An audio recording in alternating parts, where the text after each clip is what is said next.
everyone, this is Amanda Borschel-Dan. And I'm Jessica Steinberg, your host for Times Will Tell, a weekly podcast from the Times of Israel.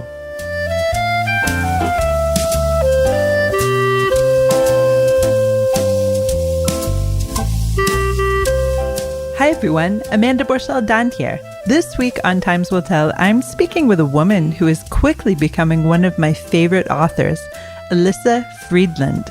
Elyssa has a new book out this week, The Most Likely Club, but many of you listeners will already know her from two extremely Jewy earlier works, Last Summer at the Golden Hotel and The Floating Feldmans. Elyssa has written two other works and is expecting the publication of her first children's book very soon. Today, in addition to working on her own books, Elyssa also teaches novel writing at her alma mater, Yale University. Now, if that doesn't impress you, she's also a Columbia Law School grad and worked as an associate at a major law firm before turning to writing full-time. Her new novel, The Most Likely Club, has some of her trademark Jewish flavor in the characters and touches on topics that are definitely near and dear to me. Elyssa will tell us more right now. Enjoy! Elyssa, thank you so much for joining me today. Where am I finding you? You are finding me on Long Island in New York. Oh, fantastic. So we're here, of course, to speak about your newest book, The Most Likely Club, but also some of your other great books that coincidentally, actually, I've read 4 out of 5 of your novels without even knowing that they were written by you, aside from the last one, of course, which I asked for. Wow, that's very flattering. I'm very happy to hear that. You might be the only person other than my mother to be able to say that. I'm your number one fan, but not in a misery kind of way. I just really enjoyed your work, and I just would read the synopsis of the novel, buy it, read it, and say, this sounds somewhat familiar in tone to another book that I really enjoyed and read. And then I looked up and thought, yep, same author. Again and again, that happened to me. It was just really kind of coincidental and strange, but fantastic. Well, I'm very happy to hear that. I do think I have a voice that carries through from book to book. So I do try, of course, to vary the plots, create new characters, always, keep it interesting for myself, not only for the reader to have something new, but for me, I'm the one who has to be with it a lot longer than the reader does, while I'm writing it. And so I do try to always, come up with very new ideas. But I think my voice is my voice. So I'm not surprised that there are echoes of it in all the books. So for me personally, I kind of divide your works into extremely very Jewy and medium Jewy. Maybe the one novel I didn't read is less Jewy. That could be another category. But in the very, very Jewy category, we have, of course, Last Summer at the Golden Hotel and The Floating Feldmans. Very Jewy. No more Jewy than that, I think, in terms of American Judaism. This is the epitome of Jewy, Jewy, Jewy. And then medium Jewy, I would put your newest novel, The Most Likely Club, which comes out September 6th. And then Love and Miscommunication. Now, the one novel I didn't read, where would that fit in the Jewy or very, very Jewy spectrum? I would say, no, the intermission, the one you did not read, is definitely medium to low Jewy. So you haven't missed out on any super Jewy books. Fantastic. So let's just very briefly speak about the plot behind The Most Likely Club. Give us a couple sentences. What is this book about? The Most Likely Club is about 4 women that were very close friends in high school, and they are reunited. Well, 3 of the 4 of them reunite at their 25th high school reunion. And one of them is unable to make it, she says, because of work obligations. And being back together on campus where they went to school, seeing their former classmates just, fills them with all the usual angsty feelings. And they really take a moment to take stock of their lives, where they are 25 years out of high school, and think about, is this where they wanted to be? Is this where they thought they would end up?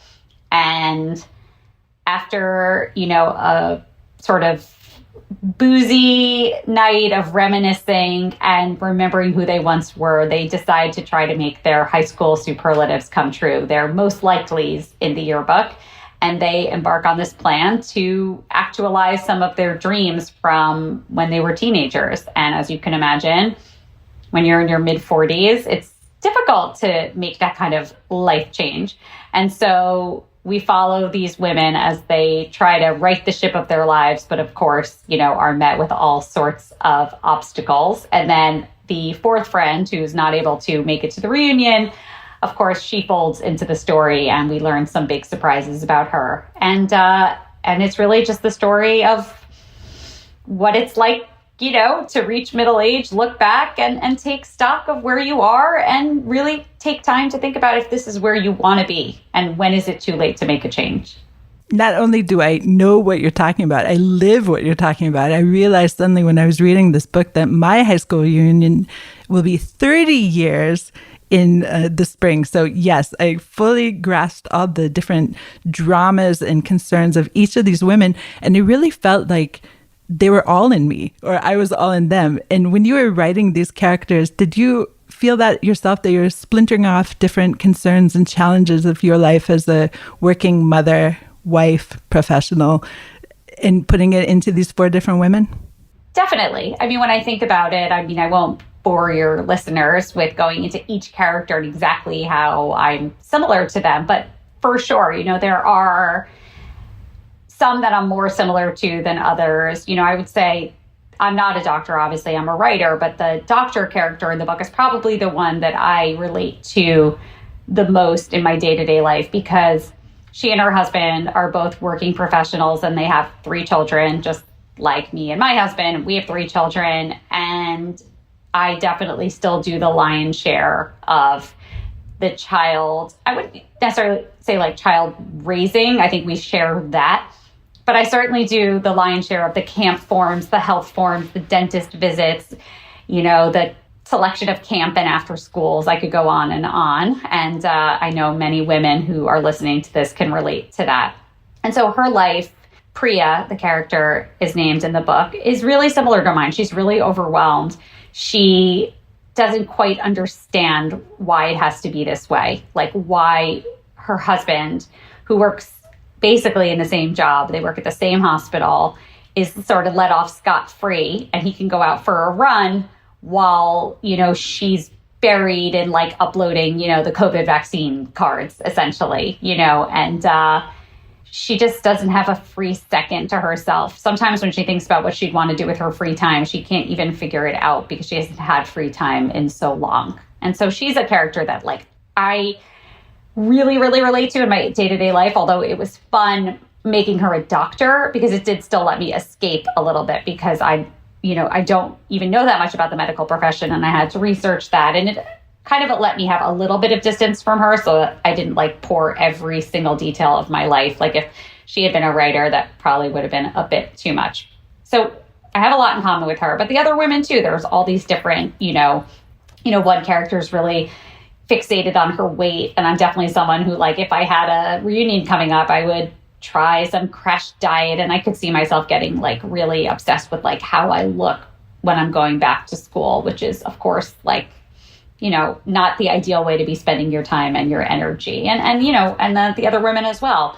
There's a very powerful CEO. I'm not her, but she's just someone I don't know if I relate to her as much as I just think about women like that and the double standard that is applied to women in positions of power and how unfair it is, like the Hillary Clintons of the world, who are just like, the more ambitious they are, the more maligned they are. So yeah, I have bits and pieces of myself in all the women, and, things I see from my friends and just from like the headlines that interest me. I just found myself nodding, laughing, wanting to cry with some of the situations, and we won't spoil it because it's definitely worth reading. I just want to mention that while it may fit in the chick lit category, it is so deep in its message, and it's so hit home to me as a working mother of 7. It is no question that all of these concerns that especially the Priya character has, every woman I know in our situation of working and having children is facing this mental load challenge. So please, readers, do check this book out. We'll hear more from Elyssa Friedland after this break.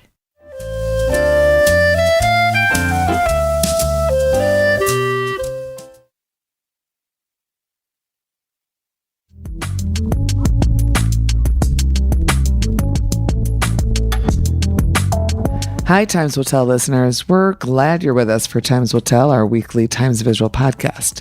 You should also check out our daily briefing, the 15-minute podcast dropped every Sunday through Thursday, in which we speak to our fellow Times of Israel reporters and correspondents, covering the very latest news and headlines. You can subscribe to the daily briefing wherever you find your podcasts.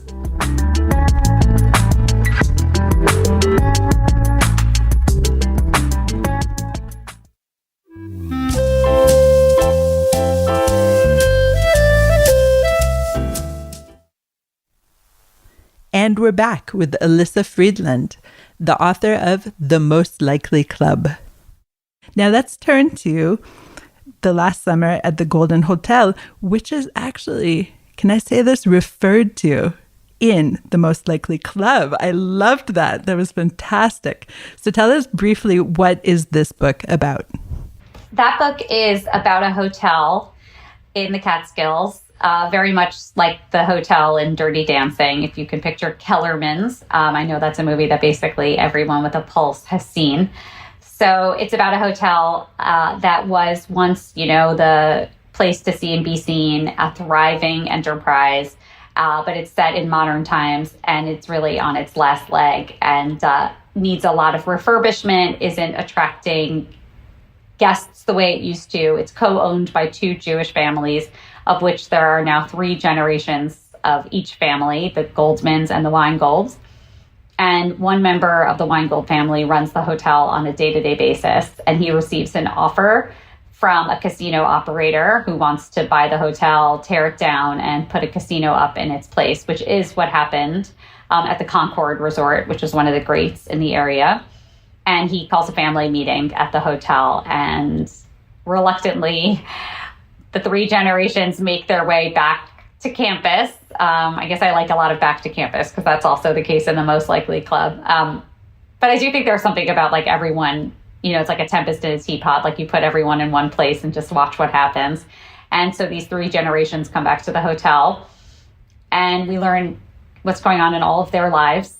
They all have full lives outside of the hotel. And so we get slivers of their lives and the complications and the issues they're facing, and then how those issues affect what they want to do with the hotel, if they want to sell it or if they want to try to revive it.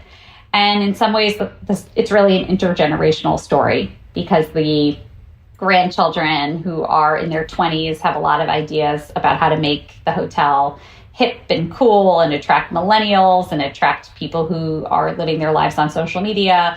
And of course, the grandparents, the founder generation, can't really make heads or tails of some of these bizarre suggestions like, let's make our own honey and have beehives. Let's have like all vegan food options. Let's have goat yoga, et cetera, et cetera, et cetera. So, as you, I'm sure, can understand, they have very different ideas of what to do with the hotel. But for everyone, it's an important part of their legacy. And so it's really an emotional decision that's, has to be made. So I won't give away the ending. Yeah, don't give away the ending because I was actually surprised by the ending. But both in this book and in the Floating Feldmans, it's really a tale of several generations getting together and what ensues, right? In these little microcosms, the Floating Feldmans on a cruise.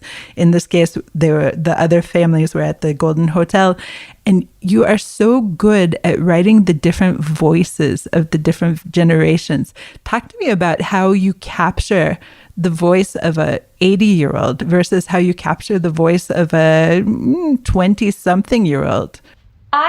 First of all, thank you for saying that. I definitely work hard at it. If I had to say why I am good at that, it's probably that I just have a really good ear.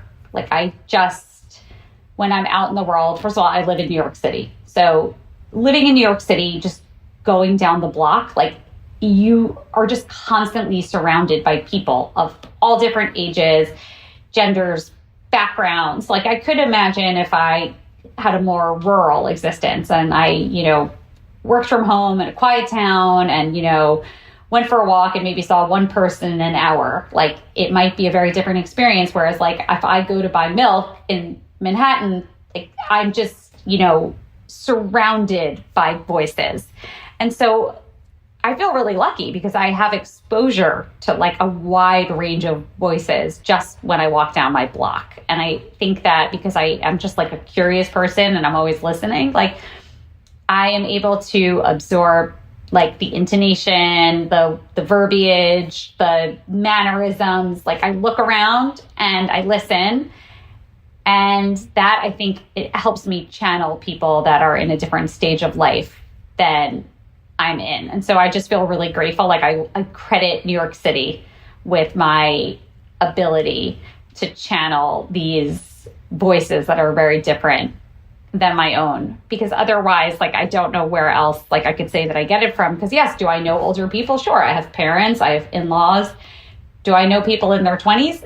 I do teach at the college level, but the truth is, like, I'm in the classroom with them. I'm doing most of the talking for 2 hours and I leave. Like, so I don't think it comes from that. I think it really comes from just like living in a bustling place and having a good ear. That's so interesting. And as you mentioned, you do teach. So is this something that you would give as a tip to your students? Because you're teaching writing, correct? Mm-hmm. I teach novel writing. I mean, not everyone can have the luxury of getting to live in New York City, and not everybody wants to. And for some people, from a writing perspective, that would be a terrible place to live because it's so full of distraction. And there's like, you know, the Ralph Waldo Emerson version of writing, which is like, you got to go and tuck yourself, you know, in a cabin and have quiet.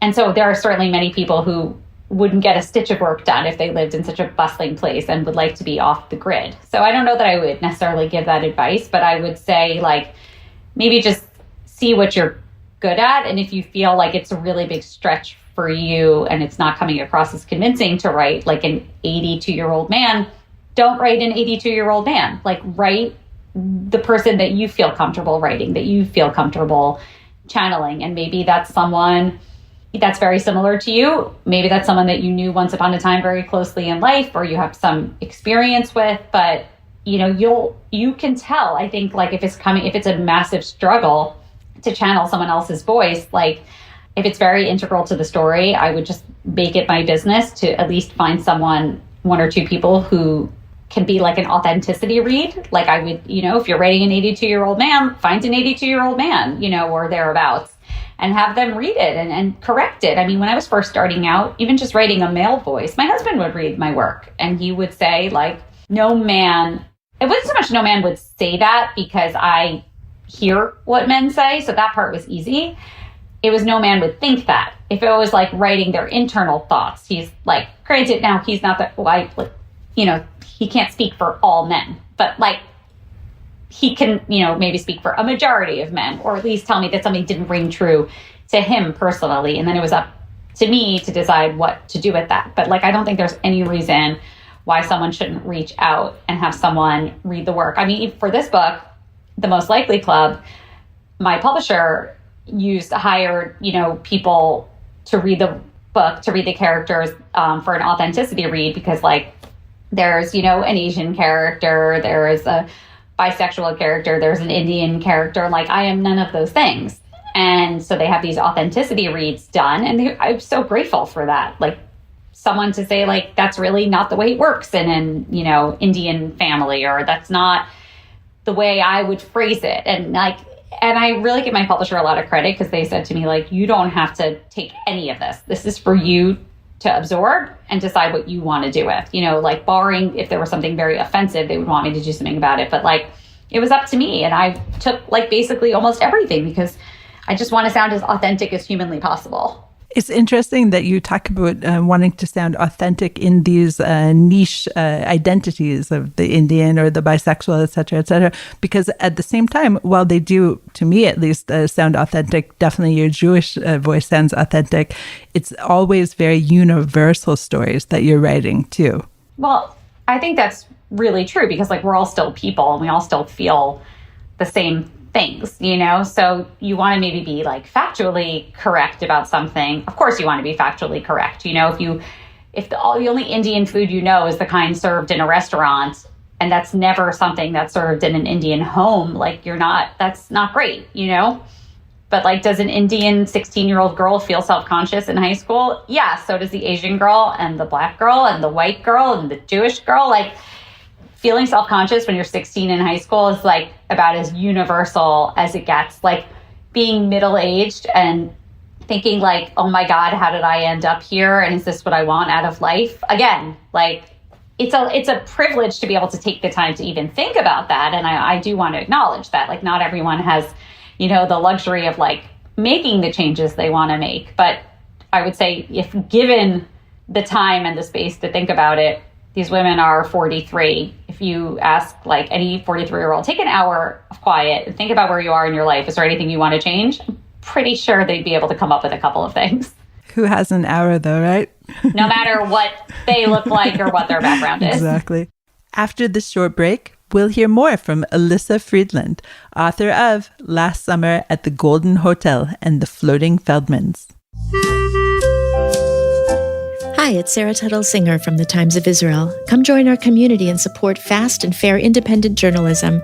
You can sign up with the link at the bottom of every single article on the site. And we're back with Elyssa Friedland. Let's talk about how Judaism plays a role in your writing. None of the characters were especially observant or religious Jews, but they are so steeped in the culture, even in the less Jewy books that we identified. There's such striking cultural Judaism. The main event in the most likely club is this bar mitzvah that one of the characters is loathing and looking forward to and dreading, and all the emotions. Not perhaps the main event, but one of the main events. And you're using this cultural touchstone in most of the books. So how is Judaism playing a role in your writing? I think that's because it just plays such a big role in my own life that it spills over onto the page. I am not observant, but I'm just very culturally Jewish, as like comes across in my books. I went to a Jewish day school. I go to synagogue on the major holidays. We celebrate Shabbat in our home, even if we're not observing it, like in the religious way, but like we light candles, we eat challah, we have a Shabbat dinner. And I just like, this is the world I know. It's also like the humor I know. Like my grandparents were immigrants. Even my parents are immigrants from Europe.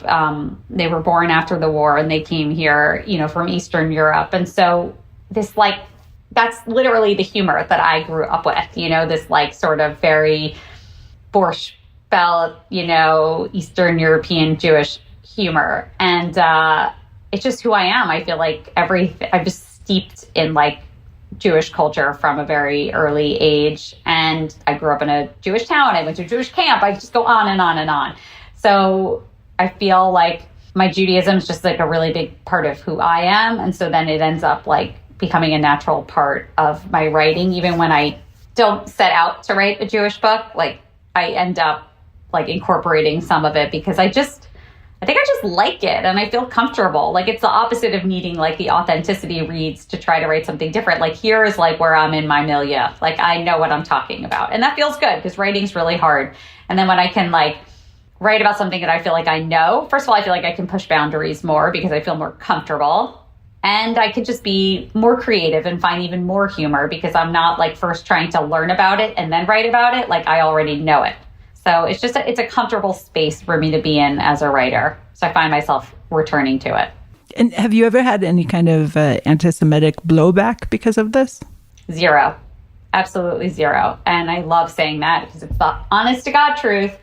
And I've talked about this in previous interviews, but when Last Summer at the Golden Hotel came out, May 2021, happened to be the same month that like there was a lot of media coverage about the rise in anti-Semitism, and the statistics were like staggering about the anti-Semitic attacks that were happening across the globe were up some crazy percentage, like up 100%, something really, really horrifying. And my book came out and it was like received with like the warmest embrace by so many non-Jewish readers. Like most of my readers aren't Jewish, and like I could just tell you that like you go on my Instagram, look up the comments, and it was like 1,000 comments of like, I didn't know anything about Jewish culture. This is the first book I've read where I've learned a lot about Jewish identity and Jewish culture, and I'm fascinated, and I had no idea about the Borscht Belt and the Catskills, and I ended up doing further research. It was like one positive thing, like after another, and it was like a great reminder of like, yes, there are bad people doing crazy things, but most people don't hate Jews. And most people were like very excited to read and learn about Jewish culture in the way that like, I've read a number of books set in India, and I was late to reading The Henna Artist, but it's set in India. And I was like, I loved it. Like, I feel so lucky that I got to read that book and learn about Indian culture. And like, that is certainly the reception I got.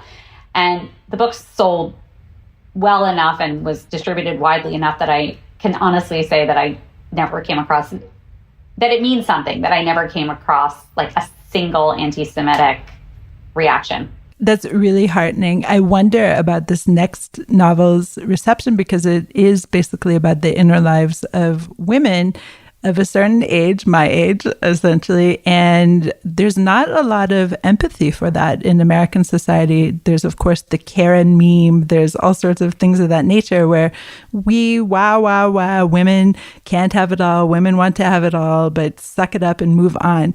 Are you worried at all about this kind of reception? Yeah, I would say I am a bit worried about that like people just are sick of like what they would call whining, like enough. But I wasn't so worried that I wasn't going to write it because like I feel like I'm living it, and I lead a very privileged life, and yet I still feel like I can't take it. Like I'm losing it as a working mom, and I'm trying, and I'm just like coming apart at the seams.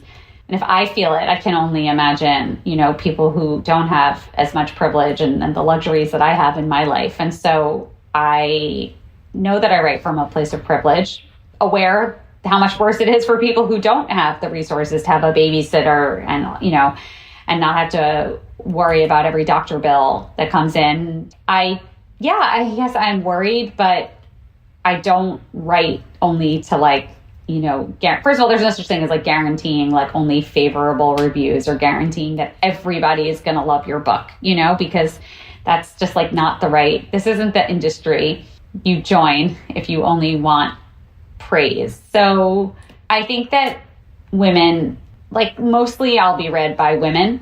I don't think that I'll have a lot of male readers for this book. In general, I have mostly female readers. And so it'll be interesting. I think that people's responses are going to be very like personal. Like they're just like, it's going to strike a chord either very positively or negatively. Like people are going to have very strong reactions to the book. And I have to be prepared for that. All right. I'm reminding our listeners that we're about a week and a bit ahead of the publication of this newest book. So by the time they hear it, everything will be fine. It will be published. The world will embrace it. I feel sure, having read it just recently. And really, such a pleasure reading your work, as coincidentally as it has been. And I will, of course, follow you more intentionally from here on out. So really, such a pleasure speaking with you. Thank you. And thank you so much for having me. It was very fun to discuss my books with you. Pleasure's all mine. Thank you. Thanks so much for listening to Times Will Tell from the Times of Israel. And thanks to our producer, Gilad Brownstein. Please subscribe wherever you find your podcasts and check out our daily briefing news show every Sunday through Thursday.